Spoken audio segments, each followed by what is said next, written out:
ಗಣೇಶ್ ಶಾಸಕ ಸಂಸದರಿಗೆ ಇಡಿ ಅಧಿಕಾರಿಗಳ ಇಕ್ಕಳದಲ್ಲಿ ಸಿಲುಕಾಕೊಂಡಿದ್ದಾರೆ. ಬಳ್ಳಾರಿಯ ಶಾಸಕರ ಮನೆಯಲ್ಲಿ ಇಡಿ ಅಧಿಕಾರಿಗಳು ನಿರಂತರ ಶೋಧ ಮುಂದುವರೆದಿದೆ. 4 ಗಂಟೆಗೂ ಹೆಚ್ಚು ಕಾಲ ಈಗ ತಲಾಶ್ ನಡೆಸ್ತಾ ಇದ್ದಾರೆ. 28 ಪ್ರಶ್ನೆಗಳನ್ನು ಮುಂದಿಟ್ಟು ಇಡಿ ಅಧಿಕಾರಿಗಳು ಒಂದೊಂದೇ ಪ್ರಶ್ನೆಗಳನ್ನು ಕೇಳ್ತಾ ಇದ್ದಾರೆ. ತುಕಾರಾಮ್, ಭರತ್ ರೆಡ್ಡಿ, ಕಂಪ್ಲಿ ಗಣೇಶ್ ಇವರಿಗೆ ಡ್ರಿಲ್ ಮಾಡ್ತಾ ಇದ್ದಾರೆ. 3 ಜನರ ಹೇಳಿಕೆಯನ್ನ ಇಡಿ ಅಧಿಕಾರಿಗಳು ದಾಖಲಿಸ್ತಾ ಇದ್ದಾರೆ. ಎಲ್ಲಿಂದ ಬಂತು ಈ ದುಡ್ಡು? ಯಾಕಾಗಿ ಖರ್ಚು ಮಾಡಿದ್ರಿ ಈ ದುಡ್ಡನ್ನ? ಈ ದುಡ್ಡಿನ ಹಿಂದೆ ಏನ್ ಕೆಲಸ ಆಗಿತ್ತು? ಈ ದುಡ್ಡು ಅವರಿಂದ ನಿಮಗೆ ಯಾಕೆ ಬಂತು? ನೀವ್ಯಾಕೆ ಇನ್ನೊಬ್ರಿಗೆ ಕಳಿಸಿದ್ರಿ? ಇದೆಲ್ಲವೂ ಪ್ರಾಥಮಿಕವಾದಂಥ ಪ್ರಶ್ನೆಗಳು ಸಹಜವಾಗಿ ಇಡಿ ಅಧಿಕಾರಿಗಳು ಕೇಳ್ತಾರೆ. ಈ ರೀತಿಯ ಸುಮಾರು 28 ಪ್ರಶ್ನೆಗಳನ್ನ ಮುಂದಿಟ್ಟು ಇವರಿಗೆ ಒಂದೊಂದೇ ಪ್ರಶ್ನೆಗಳಿಗೆ ಉತ್ತರವನ್ನು ಪಡ್ಕೊಳ್ತಾ ಇದ್ದಾರೆ. 60 ಅಧಿಕಾರಿಗಳಿಂದ ದಾಖಲೆಗಳ ಪರಿಶೀಲನೆ ನಡೀತಾ ಇದೆ. ಸುಮಾರು 60 ಇಡಿ ಅಧಿಕಾರಿಗಳು ದಾಳಿ ಮಾಡಿದ್ದಾರೆ ಅನ್ನೋದ್ರ ಬಗ್ಗೆ ಈಗ ಮಾಹಿತಿ ಇದೆ. ಬೆಂಗಳೂರಿನಲ್ಲಿ ಮಾಡಿದ್ದಾರೆ, ವಿಜಯನಗರದಲ್ಲಿ ಮಾಡಿದ್ದಾರೆ, ಬಳ್ಳಾರಿಯಲ್ಲೂ ಕೂಡ ಇಡಿ ಅಧಿಕಾರಿಗಳು ದಾಖಲೆಗಳ ಪರಿಶೀಲನೆಯನ್ನ ಮಾಡ್ತಾ ಇದ್ದಾರೆ, ರೇಡ್ ಮಾಡಿದ್ದಾರೆ.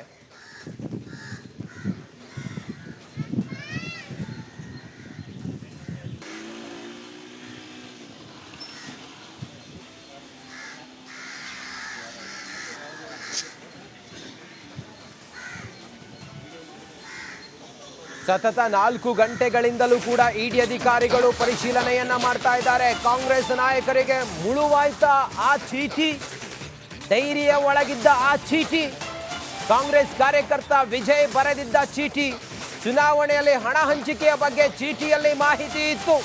ಚೀಟಿಯಲ್ಲಿ 3 ಶಾಸಕರ ಹೆಸರನ್ನ ಉಲ್ಲೇಖ ಮಾಡಲಾಗಿತ್ತು. ಚೀಟಿಯಲ್ಲಿ ಗಣೇಶ್, ಭರತ್ ರೆಡ್ಡಿ, ಶ್ರೀನಿವಾಸ್ ಇವರ ಹೆಸರು ಉಲ್ಲೇಖ ಆಗಿತ್ತು. ಇದೀಗ ಇದೇ ಚೀಟಿ ಹಿಡಿದು ಇಡಿ ಅಧಿಕಾರಿಗಳು ದಾಳಿ ಮಾಡ್ತಾ ಇದ್ದಾರೆ. 28 ಪ್ರಶ್ನೆಗಳು. ಇಡಿ ಅಧಿಕಾರಿಗಳು ಒಂದೊಂದೇ ಪ್ರಶ್ನೆಗಳಿಗೆ ಉತ್ತರವನ್ನ ಪಡೆಯೋ ಪ್ರಯತ್ನವನ್ನ ಮಾಡ್ತಾ ಇದ್ದಾರೆ ಇವರಿಂದ. ಕಾಂಗ್ರೆಸ್ ಕಾರ್ಯಕರ್ತ ವಿಜಯ್ ಬರೆದಿದ್ದ ಚೀಟಿ ಅದು. ಆ ಚೀಟಿಯಲ್ಲಿ ಇದ್ದ ಹೆಸರು, ಈ ಹೆಸರನ್ನ ಉಲ್ಲೇಖಿಸಿ ಈಗ ಪ್ರಶ್ನೆ ಮೇಲೆ ಪ್ರಶ್ನೆ ಕೇಳ್ತಾ ಇದ್ದಾರೆ. 3 ಶಾಸಕರ ಹೆಸರು ಅಲ್ಲಿ ಉಲ್ಲೇಖ ಆಗಿತ್ತು. ಗಣೇಶ್, ಭರತ್ ರೆಡ್ಡಿ, ಶ್ರೀನಿವಾಸ್ ಇವರ ಹೆಸರು ಅಲ್ಲಿ ಉಲ್ಲೇಖ ಆಗಿತ್ತು. ಹೀಗಾಗಿ ಆ ಚೀಟಿಯ ವಿಚಾರ ಪ್ರಶ್ನೆ ಮಾಡ್ತಾ ಇದ್ದಾರೆ. ನೋಡಿ, ನಾಗೇಂದ್ರ ಅವರ PS ಅವರ ಮನೆ ಮೇಲೆ ರೇಡ್ ಮಾಡಿದಾಗ ಒಂದು ಬುಕ್ ಸಿಗುತ್ತೆ, ಆ ಡೈರಿ ಸಿಗುತ್ತೆ. ಆ ಡೈರಿಯಲ್ಲಿ ಕೆಲವು ಹೆಸರುಗಳಿದ್ವು, ಮತ್ತೆ ಅದರಲ್ಲಿ ಹಣವೂ ಕೂಡ ಸಂದಾಯ ಆಗಿರೋದ್ರ ಬಗ್ಗೆ ಉಲ್ಲೇಖ ಆಗಿತ್ತು. ಇದೆಲ್ಲವೂ ಕೂಡ ಒಂದು ಅನುಮಾನಕ್ಕೆ ಕಾರಣ ಆಗಿತ್ತು. ನಾಗೇಂದ್ರ ಅವರು ವಾಲ್ಮೀಕಿ ಅಭಿವೃದ್ಧಿ ನಿಗಮದಲ್ಲಿ ಅಕ್ರಮ ಮಾಡಿದ್ದಾರೆ ಅನ್ನೋ ವಿಚಾರ, ಆ ಹಣವನ್ನ ಇವರು ಚುನಾವಣೆಗೆ ಬಳಸಿದ್ದಾರೆ ಅನ್ನೋ ವಿಚಾರ, ಇದೆಲ್ಲವೂ ಕೂಡ ಗಂಭೀರ ಆರೋಪ. ಮುಂದುವರೆದು ನೋಡಿದಾಗ ಮತ್ತೊಂದಿಷ್ಟು ಚೀಟಿಗಳು, ಇದೆಲ್ಲವೂ ಕೂಡ ಈ ದಾಳಿಗೆ ಪೂರಕವಾಗಿದೆ. ಹಾಗಾಗಿ ಪರಿಶೀಲನೆ ಮಾಡಿ ಪ್ರಶ್ನೆ ಮೇಲೆ ಪ್ರಶ್ನೆ ಮಾಡ್ತಾ ಇದ್ದಾರೆ. ಹೆಚ್ಚಿನ ಮಾಹಿತಿಯೊಂದಿಗೆ ಬಳ್ಳಾರಿಯ ಪ್ರತಿನಿಧಿ ರೇಣುಕಾರಾಧ್ಯ ಈಗ ಮತ್ತೆ ಸಂಪರ್ಕದಲ್ಲಿದ್ದಾರೆ, ನೇರ ಸಂಪರ್ಕದಲ್ಲಿ. ರೇಣುಕಾರಾಧ್ಯ, ತಾವೀಗ ಎಲ್ಲಿದ್ದೀರಿ? ಸದ್ಯ ತಮ್ಮ ಕಣ್ಮುಂದೆ ಏನೇನು ಕಾಣಿಸ್ತಾ ಇದೆ? Over to you Renukaradhya.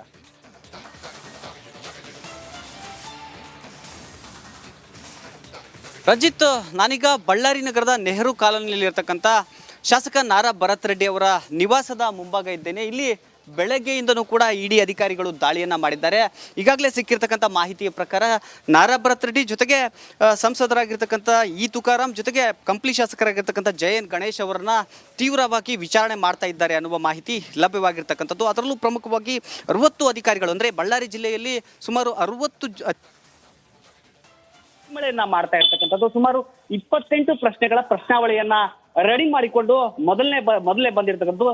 Ranjit, ಇಲ್ಲಿ ಪ್ರಮುಖವಾಗಿ ಗಮನಿಸಬೇಕಾದ ಅಂಶ ಏನಂದ್ರೆ, ಈ 3 ಜನ ಜನಪ್ರತಿನಿಧಿಗಳಿಗೆ ಒಂದೇ ಮಾದರಿಯ ಪ್ರಶ್ನೆಗಳನ್ನ ಕೇಳ್ತಾ ಇರ್ತಕ್ಕಂಥದ್ದು. ಯಾಕಂದ್ರೆ ಒಂದು ವೇಳೆ ಒಂದೊಂದು ಪ್ರಶ್ನೆಗೆ ಬೇರೆ ಬೇರೆ ಉತ್ತರಗಳು ಬಂದ್ರೆ ಅಲ್ಲಿ ಏನು ಆಗಿಲ್ಲ ಅನ್ನೋದು, ಒಂದೇ ರೀತಿಯ ಉತ್ತರಗಳು ಬಂದ್ರೆ ಏನು ಆಗಿಲ್ಲ ಅನ್ನೋದು, ಅಥವಾ ಬೇರೆ ಬೇರೆ ಹೇಳಿಕೆಗಳು ಬಂದ್ರೆ ಏನೋ ಸಮಥಿಂಗ್ ನಡೆದಿದೆ ಇಲ್ಲಿ ಅನ್ನೋದು ಸ್ಪಷ್ಟವಾಗುತ್ತೆ. ಅದೇ ರೀತಿಯಾಗಿ ಇಡಿ ಅಧಿಕಾರಿಗಳು ಪ್ಲಾನ್ ಅನ್ನ ಮಾಡಿಕೊಂಡು ಒಂದು 28 ಪ್ರಶ್ನೆಗಳ ಪ್ರಶ್ನಾವಳಿಯನ್ನ ರೆಡಿ ಮಾಡಿಕೊಂಡು ಇಲ್ಲಿ ಪ್ರಶ್ನೆಗಳ ಸುರಿಮಳೆಯನ್ನ ಮಾಡ್ತಾ ಇರ್ತಕ್ಕಂಥದ್ದು. ಈಗಾಗಲೇ ತುಕಾರಾಮ್ ಅವ್ರನ್ನ ಸಂಪೂರ್ಣವಾಗಿ ಲಾಕ್ ಮಾಡಿ ಅಲ್ಲಿ ಪ್ರಶ್ನೆಗಳ ಸುರಿಮಳೆಯನ್ನ ಮಾಡ್ತಾ ಇರ್ತಕ್ಕಂಥದ್ದು. ಇನ್ನೊಂದು ಕಡೆಗೆ ಶಾಸಕ ನಾರಾ ಭರತ್ ರೆಡ್ಡಿ ಜೊತೆಗೆ ಜಯನ್ ಗಣೇಶ್ ಅವರ ಮೇಲೆ ಪ್ರಶ್ನೆಗಳನ್ನು ಕೂಡ, ಅವರ ಬಗ್ಗೆಯೂ ಕೂಡ ಪ್ರಶ್ನೆಗಳನ್ನ ಕೇಳ್ತಾ ಇದ್ದಾರೆ. ಪ್ರಮುಖವಾಗಿ ಕಳೆದ ಲೋಕಸಭಾ ಚುನಾವಣೆಯಲ್ಲಿ ಯಾವ ರೀತಿಯಾಗಿ ಹಣದ ಹಂಚಿಕೆ ಆಯಿತು, ಜೊತೆಗೆ ನಿಮ್ಮ ಕಾರ್ಯತಂತ್ರ ಏನಿತ್ತು, ಇದೆಲ್ಲದರ ಬಗ್ಗೆಯೂ ಕೂಡ ಪ್ರಶ್ನೆಗಳನ್ನ ಇಡಿ ಅಧಿಕಾರಿಗಳು ಕೇಳ್ತಾ ಇರ್ತಕ್ಕಂಥದ್ದು. ಇದು ಕೇವಲ ಈಗಷ್ಟೇ ಅಲ್ಲ, ಸಂಜೆಯವರೆಗೂ ಕೂಡ ಈ ಒಂದು ದಾಳಿ ನಡೆಯುತ್ತೆ. ಸಾಕಷ್ಟು ಮಾಹಿತಿಯನ್ನ ಕಲೆ ಹಾಕೋದಕ್ಕೆ ಇಲ್ಲಿ ಇಡಿ ಅಧಿಕಾರಿಗಳು ಪ್ರಯತ್ನವನ್ನ ಪಡ್ತಾ ಇದ್ದಾರೆ. ಇದೆಲ್ಲದಕ್ಕೂ ಕಾರಣ ಏನು ಅಂದ್ರೆ ಮಾಜಿ ಸಚಿವರಾದ ನಾಗೇಂದ್ರ ಅವರು ಆ ಒಂದು ಹಗರಣದಲ್ಲಿ ನಾಗೇಂದ್ರ ಸಿಲುಕಿದ ಬಳಿಕ ನಾಗೇಂದ್ರ ಜೊತೆಗೆ ನಾಗೇಂದ್ರ ಆಪ್ತರ ಮೇಲೆ ಮೊದಲು ದಾಳಿಯಾಗಿ ಆ ಬಳಿಕ ನಾಗೇಂದ್ರ ಅವರ ಬಂಧನವಾಗಿತ್ತು. ಜೊತೆಗೆ ಅವರ PS ನೀವೇನ್ ಹೇಳಿದ್ರಿ, ಅವರ PS ಅವರನ್ನ ವಿಚಾರಣೆಗೆ ಕರೆದಂತ ಸಂದರ್ಭದಲ್ಲಿ ಜೊತೆಗೆ ಅವರ ಮನೆ ಮೇಲೆ ದಾಳಿ ಮಾಡಿದಂತ ಸಂದರ್ಭದಲ್ಲಿ ಒಂದು ಡೈರಿ ಸಿಗುತ್ತೆ. ಆ ಡೈರಿಯಲ್ಲಿ ಕೆಲವು ಶಾಸಕರ ಹೆಸರು ಜೊತೆಗೆ ಅವರಿಗೆ ಕೊಟ್ಟಿರ್ತಕ್ಕಂಥ ಹಣದ ಒಂದು ದಾಖಲೆಯನ್ನ ಇಡಿ ಅಧಿಕಾರಿಗಳು ವಶಕ್ಕೆ ಪಡೆದಿದ್ರು. ಆ ಒಂದು ಹಿನ್ನೆಲೆಯಲ್ಲಿ ಈ ಒಂದು ದಾಳಿ ನಡೆದಿದೆ. ಜೊತೆಗೆ ಇದನ್ನ ಚಾರ್ಜ್ ಶೀಟ್ ನಲ್ಲೂ ಕೂಡ ಇಡಿ ಅಧಿಕಾರಿಗಳು ಉಲ್ಲೇಖ ಮಾಡಿದ್ರು. ಇನ್ನೇನು ಎಲ್ಲವೂ ಮುಗ್ದೇ ಹೋಯ್ತು, ನಾಗೇಂದ್ರ ಅವರಿಗೆ SIT ಇಡಿ ಅಧಿಕಾರಿಗಳು ಉಲ್ಲೇಖ ಮಾಡಿದ್ರು. ಇನ್ನೇನು ಎಲ್ಲವೂ ಮುಗ್ದೇ ಹೋಯ್ತು, ನಾಗೇಂದ್ರ ಅವರಿಗೆ SIT ಕ್ಲೀನ್ ಚಿಟ್ ಕೊಟ್ಟು ಇನ್ನು ಇಡಿ ಅಧಿಕಾರಿಗಳು ಈಗಾಗಲೇ ಚಾರ್ಜ್ ಶೀಟ್ ಸಲ್ಲಿಕೆಯನ್ನ ಮಾಡಿದ್ರು. ಇನ್ನು ಮುಂದೆ ಯಾವುದೇ ರೀತಿಯ ದಾಳಿಗಳು ಆಗಲ್ಲ ಅಂತ ಎಲ್ಲರೂ ಊಹೆ ಮಾಡಿದ್ರು. ಅದಕ್ಕೆ ತದ್ವಿರುದ್ಧವಾಗಿ ಈಗ ದಾಳಿ ನಡೆದಿರ್ತಕ್ಕಂಥದ್ದು. ಈಗ ಇಂಚಿಂಚನ್ನು ಬಿಡದೆ ಇಡಿ ಅಧಿಕಾರಿಗಳು ತಲಾಶನ ಮಾಡ್ತಾ ಇದ್ದಾರೆ. ಬಳ್ಳಾರಿಯ 8 ಕಡೆ ದಾಳಿಯನ್ನ ಮಾಡಿ ಸುಮಾರು 60 ಅಧಿಕಾರಿಗಳು ಎಲ್ಲ ಕಡೆ ತಲಾಶನ್ನ ಮಾಡ್ತಾ ಇದ್ದಾರೆ. ಇದಕ್ಕೆ CRPF ಯೋಧರ ಭದ್ರತೆಯನ್ನು ಪಡೆದಿರ್ತಕ್ಕಂಥದ್ದು. ಯಾರು ಕೂಡ ಈ ಒಂದು ನಿವಾಸದ ಮುಂಭಾಗ ಹೋಗೋಂಗಿಲ್ಲ, ಅಂದರೆ ಒಳಗೆ ಹೋಗೋದಕ್ಕೆ ಆಗಲ್ಲ, ಅಷ್ಟರ ಮಟ್ಟಿಗೆ ಬಿಗಿ ಭದ್ರತೆಯನ್ನು ಇವರ ಮನೆ ಮುಂದೆ ಮಾಡಿರ್ತಕ್ಕಂಥದ್ದು. ಎಲ್ಲರೂ ಕೂಡ ಈಗಾಗಲೇ ಅಲರ್ಟ್ ಆಗಿ ಇದ್ರು ಅಂತ ನಾವು ಅಂದ್ಕೊಂಡಿದ್ವಿ, ಆದರೆ ಯಾರು ಕೂಡ ಅಲರ್ಟ್ ಆಗಿರಲಿಲ್ಲ. ಈಗ ಎಲ್ಲರೂ ಕೂಡ ಮನೆಯಲ್ಲೇ ಇರ್ತಕ್ಕಂಥ ಹಿನ್ನೆಲೆಯಲ್ಲಿ ಪ್ರಶ್ನೆಗಳನ್ನ ಮಾಡ್ತಾ ಇದ್ದಾರೆ. ಶಾಸಕ ಸಂಸದರಿಗೆ ಇಡಿ ಅಧಿಕಾರಿಗಳ ಇಕ್ಕಳದಲ್ಲಿ ಸಿಲುಕಾಕೊಂಡಿದ್ದಾರೆ. ಬಳ್ಳಾರಿಯ ಶಾಸಕರ ಮನೆಯಲ್ಲಿ ಇಡಿ ಅಧಿಕಾರಿಗಳು ನಿರಂತರ ಶೋಧ ಮುಂದುವರೆದಿದೆ. 4 ಗಂಟೆಗೂ ಹೆಚ್ಚು ಕಾಲ ಈಗ ತಲಾಶ್ ನಡೆಸ್ತಾ ಇದ್ದಾರೆ. 28 ಪ್ರಶ್ನೆಗಳನ್ನ ಮುಂದಿಟ್ಟು ಇಡಿ ಅಧಿಕಾರಿಗಳು ಒಂದೊಂದೇ ಪ್ರಶ್ನೆಗಳನ್ನ ಕೇಳ್ತಾ ಇದ್ದಾರೆ. ತುಕಾರಾಮ್, ಭರತ್ ರೆಡ್ಡಿ, ಕಂಪ್ಲಿ ಗಣೇಶ್ ಇವರಿಗೆ ಡ್ರಿಲ್ ಮಾಡ್ತಾ ಇದ್ದಾರೆ. 3 ಜನರ ಹೇಳಿಕೆಯನ್ನ ಇಡಿ ಅಧಿಕಾರಿಗಳು ದಾಖಲಿಸ್ತಾ ಇದ್ದಾರೆ. ಎಲ್ಲಿಂದ ಬಂತು ಈ ದುಡ್ಡು, ಯಾಕಾಗಿ ಖರ್ಚು ಮಾಡಿದ್ರಿ ಈ ದುಡ್ಡನ್ನ, ಈ ದುಡ್ಡಿನ ಹಿಂದೆ ಏನ್ ಕೆಲಸ ಆಗಿತ್ತು, ಈ ದುಡ್ಡು ಅವರಿಂದ ನಿಮಗೆ ಯಾಕೆ ಬಂತು, ನೀವ್ಯಾಕೆ ಇನ್ನೊಬ್ರಿಗೆ ಕಳಿಸಿದ್ರಿ, ಇದೆಲ್ಲವೂ ಪ್ರಾಥಮಿಕವಾದಂಥ ಪ್ರಶ್ನೆಗಳು ಸಹಜವಾಗಿ ಇಡಿ ಅಧಿಕಾರಿಗಳು ಕೇಳ್ತಾರೆ. ಈ ರೀತಿಯ ಸುಮಾರು 28 ಪ್ರಶ್ನೆಗಳನ್ನ ಮುಂದಿಟ್ಟು ಇವರಿಗೆ ಒಂದೊಂದೇ ಪ್ರಶ್ನೆಗಳಿಗೆ ಉತ್ತರವನ್ನು ಪಡ್ಕೊಳ್ತಾ ಇದ್ದಾರೆ. 60 ಅಧಿಕಾರಿಗಳಿಂದ ದಾಖಲೆಗಳ ಪರಿಶೀಲನೆ ನಡೀತಾ ಇದೆ. ಸುಮಾರು 60 ಇಡಿ ಅಧಿಕಾರಿಗಳು ದಾಳಿ ಮಾಡಿದ್ದಾರೆ ಅನ್ನೋದ್ರ ಬಗ್ಗೆ ಈಗ ಮಾಹಿತಿ ಇದೆ. ಬೆಂಗಳೂರಿನಲ್ಲಿ ಮಾಡಿದ್ದಾರೆ, ವಿಜಯನಗರದಲ್ಲಿ ಮಾಡಿದ್ದಾರೆ, ಬಳ್ಳಾರಿಯಲ್ಲೂ ಕೂಡ ಇಡಿ ಅಧಿಕಾರಿಗಳು ದಾಖಲೆಗಳ ಪರಿಶೀಲನೆಯನ್ನ ಮಾಡ್ತಾ ಇದ್ದಾರೆ, ರೇಡ್ ಮಾಡಿದ್ದಾರೆ.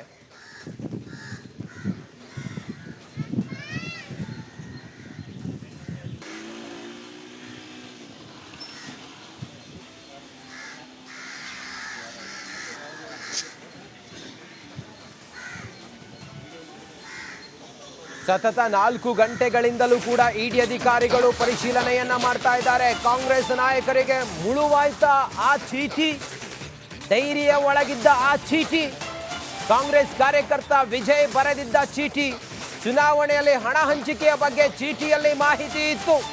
ಚೀಟಿಯಲ್ಲಿ 3 ಶಾಸಕರ ಹೆಸರನ್ನ ಉಲ್ಲೇಖ ಮಾಡಲಾಗಿತ್ತು. ಚೀಟಿಯಲ್ಲಿ ಗಣೇಶ್, ಭರತ್ ರೆಡ್ಡಿ, ಶ್ರೀನಿವಾಸ್ ಇವರ ಹೆಸರು ಉಲ್ಲೇಖ ಆಗಿತ್ತು. ಇದೀಗ ಇದೇ ಚೀಟಿ ಹಿಡಿದು ಇಡಿ ಅಧಿಕಾರಿಗಳು ದಾಳಿ ಮಾಡ್ತಾ ಇದ್ದಾರೆ. 28 ಪ್ರಶ್ನೆಗಳು, ಇಡಿ ಅಧಿಕಾರಿಗಳು ಒಂದೊಂದೇ ಪ್ರಶ್ನೆಗಳಿಗೆ ಉತ್ತರವನ್ನ ಪಡೆಯೋ ಪ್ರಯತ್ನವನ್ನ ಮಾಡ್ತಾ ಇದ್ದಾರೆ. ಇವರಿಂದ ಕಾಂಗ್ರೆಸ್ ಕಾರ್ಯಕರ್ತ ವಿಜಯ್ ಬರೆದಿದ್ದ ಚೀಟಿ ಅದು, ಆ ಚೀಟಿಯಲ್ಲಿ ಇದ್ದ ಹೆಸರು, ಈ ಹೆಸರನ್ನ ಉಲ್ಲೇಖಿಸಿ ಈಗ ಪ್ರಶ್ನೆ ಮೇಲೆ ಪ್ರಶ್ನೆ ಕೇಳ್ತಾ ಇದ್ದಾರೆ.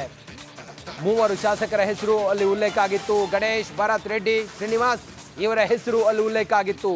ಹೀಗಾಗಿ ಆ ಚೀಟಿಯ ವಿಚಾರ ಪ್ರಶ್ನೆ ಮಾಡ್ತಾ ಇದ್ದಾರೆ. ನೋಡಿ, ನಾಗೇಂದ್ರ ಅವರ PS ಅವರ ಮನೆ ಮೇಲೆ ರೇಡ್ ಮಾಡಿದಾಗ ಒಂದು ಬುಕ್ ಸಿಗುತ್ತೆ, ಆ ಡೈರಿ ಸಿಗುತ್ತೆ. ಆ ಡೈರಿಯಲ್ಲಿ ಕೆಲವು ಹೆಸರುಗಳಿದ್ವು, ಮತ್ತೆ ಅದರಲ್ಲಿ ಹಣವೂ ಕೂಡ ಸಂದಾಯ ಆಗಿರೋದ್ರ ಬಗ್ಗೆ ಉಲ್ಲೇಖ ಆಗಿತ್ತು. ಇದೆಲ್ಲವೂ ಕೂಡ ಒಂದು ಅನುಮಾನಕ್ಕೆ ಕಾರಣ ಆಗಿತ್ತು. ನಾಗೇಂದ್ರ ಅವರು ವಾಲ್ಮೀಕಿ ಅಭಿವೃದ್ಧಿ ನಿಗಮದಲ್ಲಿ ಅಕ್ರಮ ಮಾಡಿದ್ದಾರೆ ಅನ್ನೋ ವಿಚಾರ, ಆ ಹಣವನ್ನ ಇವರು ಚುನಾವಣೆಗೆ ಬಳಸಿದ್ದಾರೆ ಅನ್ನೋ ವಿಚಾರ, ಇದೆಲ್ಲವೂ ಕೂಡ ಗಂಭೀರ ಆರೋಪ. ಮುಂದುವರೆದು ನೋಡಿದಾಗ ಮತ್ತೊಂದಿಷ್ಟು ಚೀಟಿಗಳು, ಇದೆಲ್ಲವೂ ಕೂಡ ಈ ದಾಳಿಗೆ ಪೂರಕವಾಗಿದೆ. ಹಾಗಾಗಿ ಪರಿಶೀಲನೆ ಮಾಡಿ ಪ್ರಶ್ನೆ ಮೇಲೆ ಪ್ರಶ್ನೆ ಮಾಡ್ತಾ ಇದ್ದಾರೆ. ಹೆಚ್ಚಿನ ಮಾಹಿತಿಯೊಂದಿಗೆ ಬಳ್ಳಾರಿಯ ಪ್ರತಿನಿಧಿ ರೇಣುಕಾರಾಧ್ಯ ಈಗ ಮತ್ತೆ ಸಂಪರ್ಕದಲ್ಲಿದ್ದಾರೆ, ನೇರ ಸಂಪರ್ಕದಲ್ಲಿ. ರೇಣುಕಾರಾಧ್ಯ, ತಾವೀಗ ಎಲ್ಲಿದ್ದೀರಿ? ಸದ್ಯ ತಮ್ಮ ಕಣ್ಮುಂದೆ ಏನೇನು ಕಾಣಿಸ್ತಾ ಇದೆ? Over to you Renukaradhya.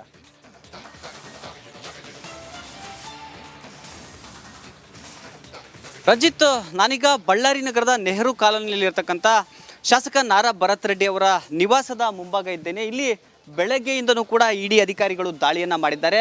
ಈಗಾಗಲೇ ಸಿಕ್ಕಿರ್ತಕ್ಕಂಥ ಮಾಹಿತಿಯ ಪ್ರಕಾರ ನಾರಾ ಭರತ್ ರೆಡ್ಡಿ ಜೊತೆಗೆ ಸಂಸದರಾಗಿರ್ತಕ್ಕಂಥ ಇ ತುಕಾರಾಂ ಜೊತೆಗೆ ಕಂಪ್ಲಿ ಶಾಸಕರಾಗಿರ್ತಕ್ಕಂಥ ಜಯನ್ ಗಣೇಶ್ ಅವರನ್ನ ತೀವ್ರವಾಗಿ ವಿಚಾರಣೆ ಮಾಡ್ತಾ ಇದ್ದಾರೆ ಅನ್ನುವ ಮಾಹಿತಿ ಲಭ್ಯವಾಗಿರ್ತಕ್ಕಂಥದ್ದು. ಅದರಲ್ಲೂ ಪ್ರಮುಖವಾಗಿ 60 ಅಧಿಕಾರಿಗಳು ಅಂದರೆ ಬಳ್ಳಾರಿ ಜಿಲ್ಲೆಯಲ್ಲಿ ಸುಮಾರು 60 ಮಳೆಯನ್ನ ಮಾಡ್ತಾ ಇರ್ತಕ್ಕಂಥದ್ದು. ಸುಮಾರು 28 ಪ್ರಶ್ನೆಗಳ ಪ್ರಶ್ನಾವಳಿಯನ್ನ ರೆಡಿ ಮಾಡಿಕೊಂಡು ಮೊದಲೇ ಬಂದಿರತಕ್ಕಂಥದ್ದು.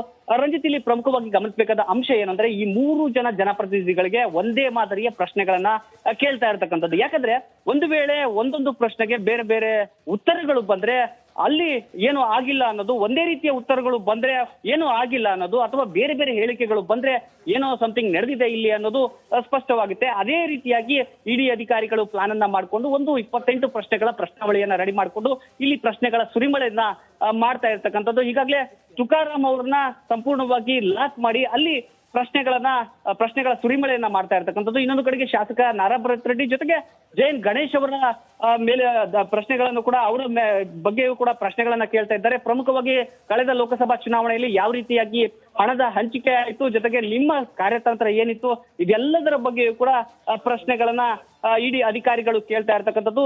ಇದು ಕೇವಲ ಈಗಷ್ಟೇ ಅಲ್ಲ, ಸಂಜೆಯವರೆಗೂ ಕೂಡ ಈ ಒಂದು ದಾಳಿ ನಡೆಯುತ್ತೆ. ಸಾಕಷ್ಟು ಮಾಹಿತಿಯನ್ನ ಕಲೆ ಹಾಕೋದಕ್ಕೆ ಇಲ್ಲಿ ಇಡಿ ಅಧಿಕಾರಿಗಳು ಪ್ರಯತ್ನವನ್ನ ಪಡ್ತಾ ಇದ್ದಾರೆ. ಇದೆಲ್ಲದಕ್ಕೂ ಕಾರಣ ಏನು ಅಂದ್ರೆ ಮಾಜಿ ಸಚಿವರಾದ ನಾಗೇಂದ್ರ ಅವರು ಆ ಒಂದು ಹಗರಣದಲ್ಲಿ ನಾಗೇಂದ್ರ ಸಿಲುಕಿದ ಬಳಿಕ ನಾಗೇಂದ್ರ ಜೊತೆಗೆ ನಾಗೇಂದ್ರ ಆಪ್ತರ ಮೇಲೆ ಮೊದಲು ದಾಳಿಯಾಗಿ ಆ ಬಳಿಕ ನಾಗೇಂದ್ರ ಅವರ ಬಂಧನವಾಗಿತ್ತು.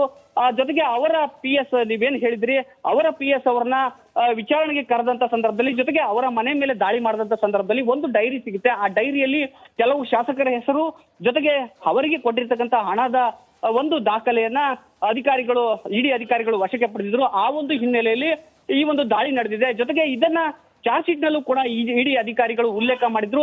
ಇನ್ನೇನು ಎಲ್ಲವೂ ಮುಗ್ದೇ ಹೋಯ್ತು, ನಾಗೇಂದ್ರ ಅವರಿಗೆ SIT ಇಡಿ ಅಧಿಕಾರಿಗಳು ಉಲ್ಲೇಖ ಮಾಡಿದ್ರು.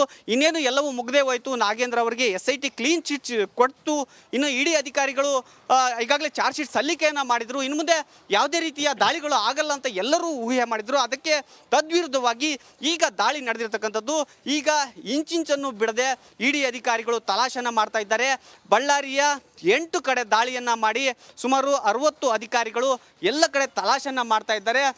ಇದಕ್ಕೆ CRPF ಯೋಧರ ಭದ್ರತೆಯನ್ನು ಪಡೆದಿರ್ತಕ್ಕಂಥದ್ದು. ಯಾರು ಕೂಡ ಈ ಒಂದು ನಿವಾಸದ ಮುಂಭಾಗ ಹೋಗೋಂಗಿಲ್ಲ, ಅಂದರೆ ಒಳಗೆ ಹೋಗೋದಕ್ಕೆ ಆಗಲ್ಲ, ಅಷ್ಟರ ಮಟ್ಟಿಗೆ ಬಿಗಿ ಭದ್ರತೆಯನ್ನು ಇವರ ಮನೆ ಮುಂದೆ ಮಾಡಿರ್ತಕ್ಕಂಥದ್ದು. ಎಲ್ಲರೂ ಕೂಡ ಈಗಾಗಲೇ ಅಲರ್ಟ್ ಆಗಿ ಇದ್ರು ಅಂತ ನಾವು ಅಂದ್ಕೊಂಡಿದ್ವಿ, ಆದರೆ ಯಾರು ಕೂಡ ಅಲರ್ಟ್ ಆಗಿರಲಿಲ್ಲ. ಈಗ ಎಲ್ಲರೂ ಕೂಡ ಮನೆಯಲ್ಲೇ ಇರ್ತಕ್ಕಂಥ ಹಿನ್ನೆಲೆಯಲ್ಲಿ ಪ್ರಶ್ನೆಗಳನ್ನ ಮಾಡ್ತಾ ಇದ್ದಾರೆ ಇಡಿ ಅಧಿಕಾರಿಗಳು. ಅವ್ರನ್ನೆಲ್ಲ